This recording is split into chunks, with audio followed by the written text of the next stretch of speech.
जय श्री कृष्णा। विश्व रूप में हम श्रीमद् भागवत महापुराण के महात्म्य का लास्ट वाला यानी कि छठा अध्याय पढ़ेंगे। और अभी तक हमने देखा कि श्रीमद् भागवत की कथा को सुनकर कैसे पापी से पापी धुंधुकारी का उद्धार हो गया और वो वैकुंठ धाम को प्राप्त हुआ।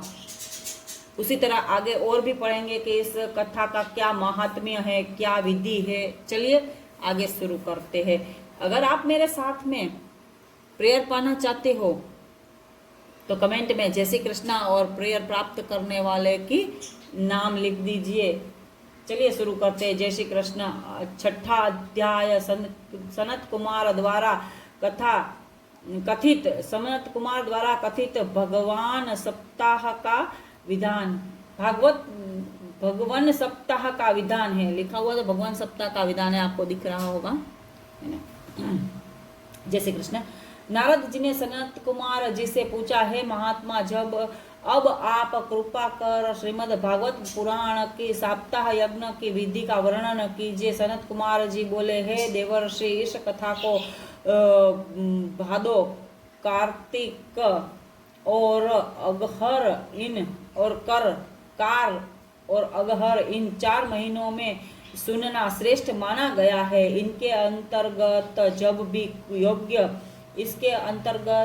भी कोई योग्य एवं विद्वान वक्ता मिल जाए तभी इससे सप्ताह कथा को सुनना श्रेष्ठ कहा गया है। इस कथा को सुनने के लिए इसके अष्ट मित्रों को आमंत्रित कर देना चाहिए। इष्ट मित्रों को आमंत्रित कर देना चाहिए। यदि घर में सप्ताह यज्ञ के योग्य स्थान न हो तो किसी अन्य स्थान पर, जैसे मंदिर, तीर्थ, बगीचा आदि में इस सप्ताह यज्ञ को करना श्रेष्ठ है। जिस स्थान पर कथा यज्ञ हो वहाँ केले के खंभों से मंडप बनाकर चंदरवाह आदि से भली भांति सजाना चाहिए। और इस मंडप में व्यास यानी कि वक्ता जो पढ़ता है वे बैठने के लिए एक ऊंचा सिंहासन होना चाहिए। और जो श्रोता लोग कथा सुनने के लिए आए उनको भी यथा योग्य आसनों का प्रबंध करे। प्रातः काल से ही व्यास जी कथा प्रारंभ कर देनी चाहिए। श्रोताओं को चाहिए कि कथा आरंभ होने से पूर्व ही ध्यान से निवृत्त होकर के आ जाए और एकाग्रचित्त हो कथा श्रवण करे। कथा आरंभ करने से पहले मुख्य श्रोता को विघ्न विनाशक गणेश जी का पूजन करना चाहिए ताकि सप्ताह यज्ञ में किसी प्रकार का विघ्न न पड़े। कथा के साथ ही एक विद्वान ब्राह्मण को विष्णु सहस्त्र नाम का वर्ण देकर सप्ताह 7 दिन के लिए बैठा देना चाहिए। ब्राह्मण को चाहिए कि प्रत्येक नाम के साथ शालिग्राम की मूर्ति पर तुलसी जल चढ़ाकर पूजन करे। मुख्य श्रोता को पहले दिन व्यास जी की पोथी यानी कि भगवत कथा का सच्चे मन से पूजन करना चाहिए तथा उस पर यथाशक्ति दक्षिणा चढ़ावे। इसके पश्चात हाथ जोड़कर कहे कि हे व्यास जी, आप मुझे अपना दास जानकर श्रीमद् भागवत यज्ञ को प्रारंभ कीजिए। अब वक्ता श्री व्यास जी वक्ता कथा शुरू कर दे। उस समय अपना मन सब तरफ से हटाकर चित्त को एकाग्र करके कथा सुननी चाहिए। कथा सुनने के पश्चात कुछ देर हरि कीर्तन अवश्य ही करे। 4 घड़ी दिन रहने तक समाप्त सप्ताह पर्यंत कथा सुननी चाहिए। वक्ता को उचित है कि वह कथा करते समय जल्द न करे। उन्हें कथा इस प्रकार कहनी चाहिए कि सब श्रोतागण अच्छी तरह से समझ ले। मध्याह्न में थोड़ी देर के लिए सप्ताह पाठ को बाध्य करे। व्यास जी तथा श्रोताओं को थोड़ा सा फलाहार करा देना चाहिए। सप्ताह कथा पूर्ण होने तक श्रोताओं को केवल एक बार ही भोजन करना उचित है। इसमें भी फलाहार ही श्रेष्ठ है, परंतु निराहार नहीं रहना चाहिए तथा श्रोताओं को चाहिए कि वे 7 दिन तक ब्रह्मचार्य व्रत का पालन करें। पृथ्वी पर शयन एवं पत्तल में भोजन करने से उत्तम फल मिलता है। सप्ताह कथा के दिनों में दाल, शहद, बासी अन्न, बैंगन, तरबूज, मसूर, मेथी, उड़द, प्याज, लहसुन, मूली, गाजर और काशीफल का सेवन करना वर्जित है तथा क्रोध एवं किसी की निंदा करना निषेध है। सप्ताह यज्ञ के बीच में यदि कोई स्त्री व्रजशला धर्म हो जाए तो उसे कथा नहीं सुननी चाहिए। चांडाल आदि शूद्र सभा में न बैठे, उन्हें कथा सुनने की इच्छा हो तो दूर बैठकर सुने। सभी श्रोताओं को सत्य बोलना तथा जीवों पर दया रखनी चाहिए। इस सप्ताह कथा के सुनने से उत्तम फल प्राप्त होता है तथा जिसको जो इच्छा हो भगवत इच्छा उससे वही फल मिलता है।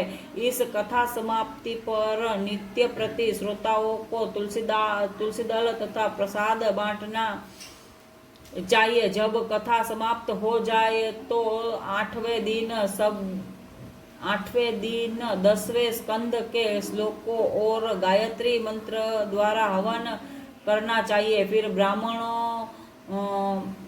ब्राह्मणों को उत्तम भोजन कराकर उन्हें दक्षिणा देनी चाहिए और पूजन करके उन्हें विदा करना चाहिए। इस कथा के सुनने से धर्म, अर्थ, काम, मोक्ष तथा चारों फलों की प्राप्ति होती है। इतना कहकर श्री सनत कुमार जी पुनः बोले, हे नारद जी, यदि तुम्हें कथा सुनने की इच्छा हो तो हम फिर दोबारा श्रीमद् भागवत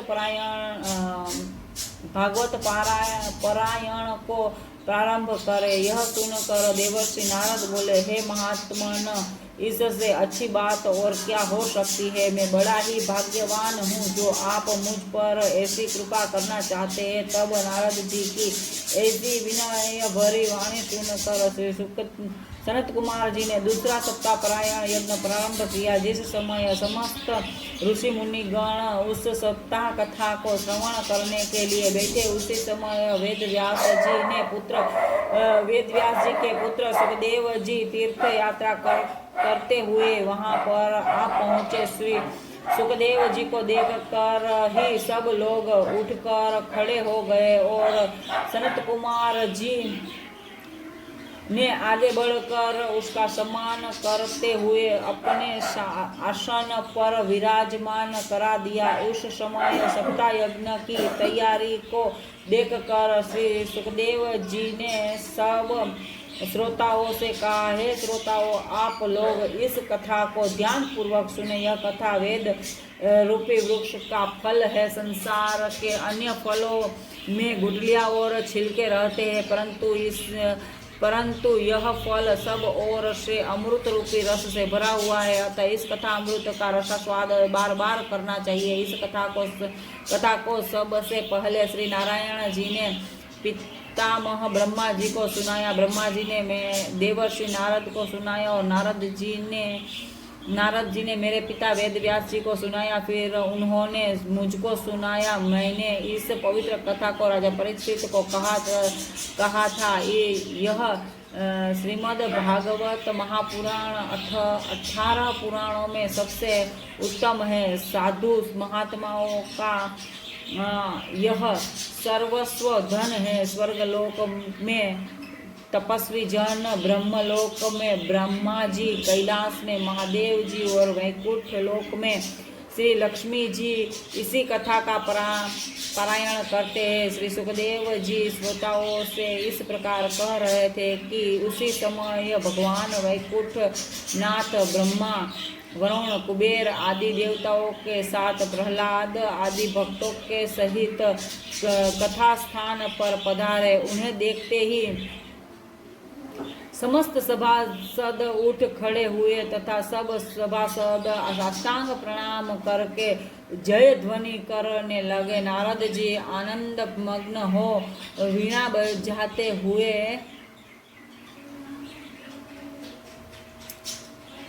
हुए नाचने गाने लगे।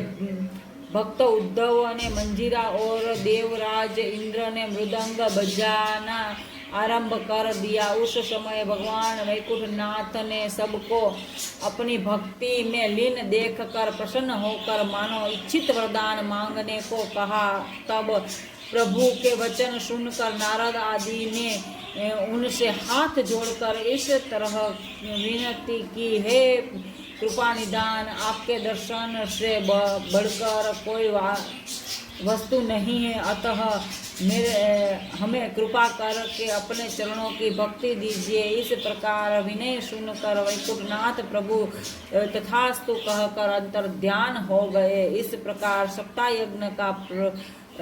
सप्तायज्ञ का दूसरा पारायण भी आनंद मंगल सहित संपूर्ण हो गया। इतनी कथा सुनकर शौनकादिक 88,000 ऋषियों ने सुत जी से कहा, हे सुत जी, श्री सुखदेव जी ने यह कथा सजा पर राजा परीक्षित को कब सुनाई थी और गोकर्ण तथा सनत कुमारों ने कब कही थी, यह कृपा करके बताइए। सुत जी बोले, जिस समय श्री कृष्णचंद्र जी ने द्वारिकापुरी से वैकुंठ को गमन किया था उसके 1900 वर्ष पश्चात भाद्रपद मास के नवमी के दिन श्री सुखदेव जी ने यह कथा राजा परीक्षित को सुनाना आरंभ किया था,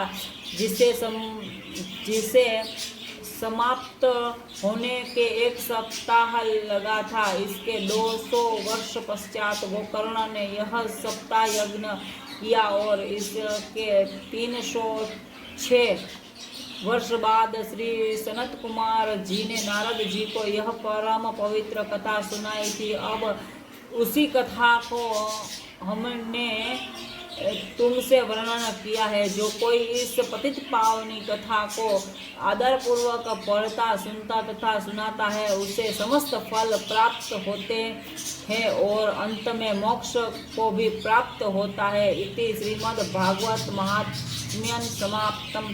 बोले द्वारिकाधीश भगवान की जय हो, बालकृष्ण लाल की जय हो। अब हम आगे के एपिसोड में प्रथम अध्याय नहीं मतलब प्रथम स्कंद प्रारंभ करेंगे, है ना। चलिए, जय श्री कृष्ण। भगवान आप सबको खुश रखें।